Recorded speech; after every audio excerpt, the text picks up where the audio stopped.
DVM Telugu ఛానల్కి స్వాగతం. అత్యవసర మందులను ఆరోగ్యశ్రీ నిధులతో కొనుగోలు చేయండి. ప్రాంతీయ వైద్యశాలలో అత్యవసర మందులను ఆరోగ్యశ్రీ నిధులతో కొనుగోలు చేయండి పలమనేరు వైద్య అధికారులకు జిల్లా కలెక్టర్ సుమిత్ కుమార్ ఆదేశించారు. అందులో భాగంగా బుధవారం పలమనేరు పట్టణంలో గల ప్రాంతీయ వైద్యశాలను మరియు పట్టుగూళ్ల ఉత్పత్తి కేంద్రమును ఆకస్మికంగా తనిఖీ చేసి అక్కడి సమస్యలను అడిగి తెలుసుకున్నారు. ఈ సందర్భంగా కలెక్టర్ మాట్లాడుతూ ఆసుపత్రికి అవసరమైన ల్యాబ్ రియేజెంట్స్ డిప్యూటేషన్పై మిగిలిన వైద్య సిబ్బందిని వెనక్కు తీసుకురావాలని వైద్యాధికారులను ఆదేశించారు.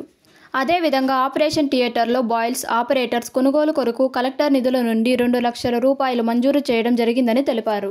ఇక్కడ పేషెంట్లకు ఎటువంటి ఇబ్బందులు రానివ్వకుండా మెరుగైన వైద్యం అందించడానికి ఎప్పటికప్పుడు వైద్యులు పరిరక్షణలో ఉండాలని సూచించారు. అనంతరం పట్టణ సమీపంలో గల పట్టుగూళ్ల ఉత్పత్తి కేంద్రమును పరిశీలించి అక్కడ ఉన్న డీలర్లు, పట్టు రైతులతో చర్చించి సమస్యలను అడిగి తెలుసుకున్నారు. పట్టుగూళ్ల దిగుబడి పెంచుటకు అధికారులు తగు చర్యలు తీసుకోవాలని ఆదేశించారు. ఏదైనా సమస్యలు ఉంటే ప్రభుత్వ దృష్టికి తీసుకెళ్లి పరిష్కారానికి కృషి చేస్తామన్నారు. కార్యక్రమంలో ఆసుపత్రి సూపరింటెండెంట్ మమతారాణి, వైద్యులు, పట్టు పరిశ్రమ JD Shobharani, AD Kishore Nayak, grainage incharge Nagesh, Anil Kumar, పట్టు రైతులు గురుమూర్తి శెట్టి, రమణ తదితరులు పాల్గొన్నారు.